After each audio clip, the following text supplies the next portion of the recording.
What are two things that seem to be taking over society in our day and age? Two things that you can't walk 5 feet in a public place or store without seeing. Those two things are zombies and moe. Coincidentally, those are two of my most favorite things on this planet. So what do you get when you combine these two things? A recipe for complete and utter success is exactly what it is. When I saw Gakkou Gurashi in the listings for summer, it was immediately met with seemingly unreachable expectations, setting a bar oh so high with a show combining zombies and moe. It would take a real masterpiece of a show to reach the expectations I had set in place, and in case you were wondering, this show met those expectations and in almost every way exceeded them to the fullest. Gakkou Gurashi was not a show I was expecting to be bad, but was actually good. Gakkou Gurashi was a show that I expected to be great, but was even more so. So I'm here today to review what is, in my opinion, one of my new favorite shows of all time, Gakkou Gurashi. And while we're at it, combining things I love, can we have soccer, trick, and football next, please? Let's make that happen.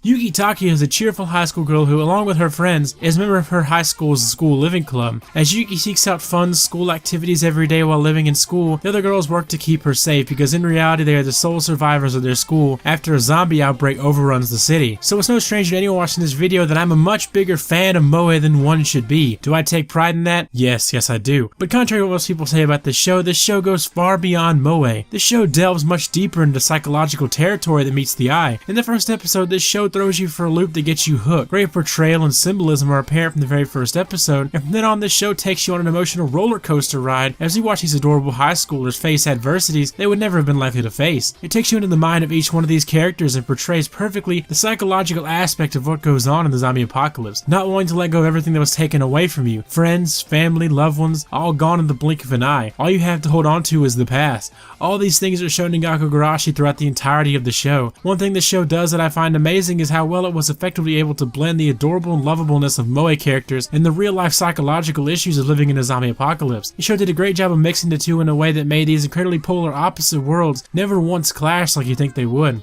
The serious tones of the show are serious and stay intense and engaging, and the moe and adorable moments never cease to leave a smile on my face. The story itself really clears everything up by the end and makes for an incredibly satisfying ending. The only question I had after the show was over was whether this should be before or after Nisekoi on my top 10 list. In case you're wondering, it's before, sitting at my number 5 spot on my all-time favorite anime. I feel the show did so much right and really hit the nail on the head with every aspect. I really don't have any complaints with the way the show was done. Every moe moment had me smiling and laughing the whole way through, and every serious moment, notably in the show's final episodes, had me incredibly emotionally invested. This show, in terms of story and originality, really makes for one of the best shows I've seen in a long time. The characters for Gakkou Gurashi really make this show special. Each and every character in the show is developed extremely well and I care deeply for each one. So starting off the cast is Yuki. Yuki is an incredibly energetic girl who can sometimes be overly optimistic and positive. She always tries her best at everything, as the word lose does not exist in her dictionary. She's very bright and cheerful and is usually seen with a smile on her face. She's also childish or an airhead and often relies on others to help her. Due to this attitude, she has developed a very carefree personality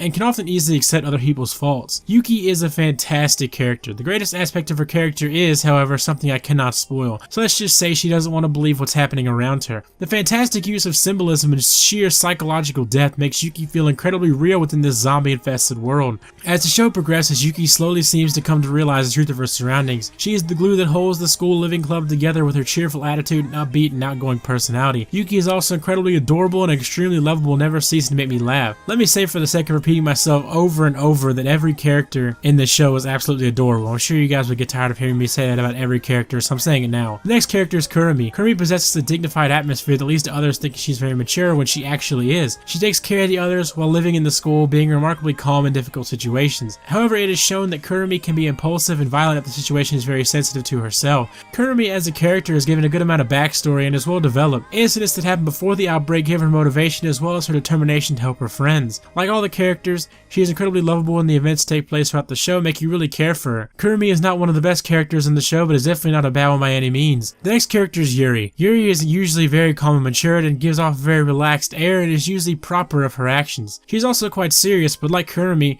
she always cares for her comrades as she looks after Yuki in the school. However, Yuri is very friendly and will help anyone in need. She cares for her friends, mostly about Yuki.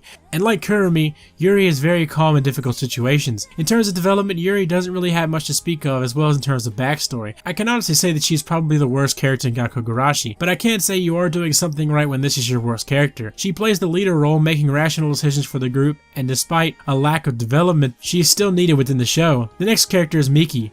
Miki was quite fragile when she was first introduced. However, after meeting Yuki and the others, she can be seen often keeping a cool head and doesn't act afraid or scared in the school. She's also very matured and a little tomboyish. Miki is given a great backstory, letting you see who she was before the outbreak. Because of this, it makes her one of the best characters within the show. You become incredibly attached after you see what she's been through, and it makes you love her that much more. She also changes a great deal as the show progresses. The last character, aside from Tawamaru, is the teacher Megumi. Megumi is an extremely kind young woman who cares for her students more than herself. She has a soft tone in her voice and generally has a calm demeanor when around others. However, when she is alone, she can be seen breaking down. She's very gentle and polite, as she is liked by other students.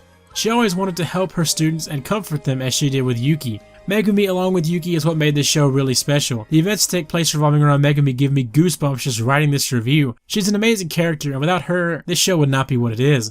The characters for this show are nothing if not lovable. A majority of the cast are well developed, and the ones who aren't so well off still feel 100% needed within the show. This show does an amazing job of delving deep into each character's psyche throughout the show, with its excellent portrayal and symbolism giving you an insight into what it's like to be put in that situation. The art and animation were done by Studio Lurch, and I can safely say they did a great job. The only real complaint I have was the censorship of the zombies being censored by some sort of mysterious flame, but it didn't really take away from anything for me. The character designs are amazing, fitting each character perfectly by adding to their moe appearance. The art and animation are solid, managing to be both adorable and serious. The show does a great job separating these moments and keeping them from conflicting each other in its execution. The sound was done great as well. This show's soundtrack creates an amazing and immersive atmosphere in the serious moments. It really makes for an experience I won't soon forget. The opening is one of my new favorite openings of all time, and in case you didn't notice, the visuals of the opening were changed ever so slightly in each episode, which was a fantastic touch. This show also has 3 different endings, all of which are fantastic.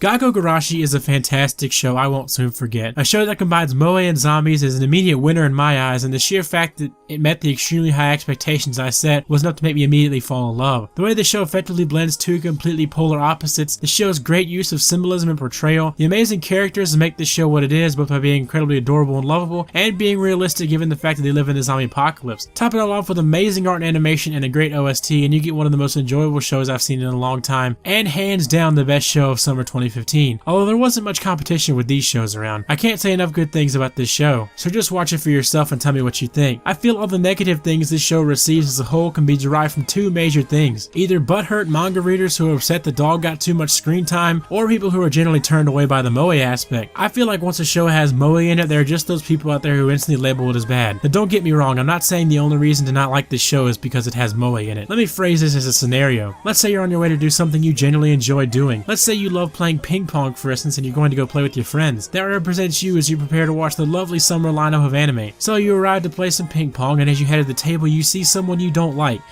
genuinely hate. That represents the moe. Just because that one person is there as you're playing ping pong, you are instantly having less fun.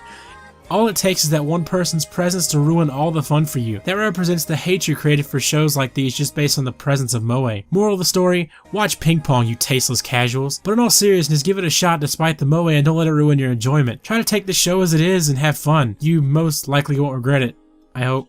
As for other recommendations, I point you towards Madoka Magica. Madoka is a show that, like Gakkou Gurashi, wears a moe mask, if you will. What seems soft and innocent on the outside turns out to be dark and depressing on the inside. I also recommend K-On! Because moe. If you don't like this show, we aren't friends. So that wraps it up for my Gakkou Gurashi review. I hope you guys enjoyed, and I hope you guys leave a like if you did. My name is Energy Pants, and I will see you guys in the next video.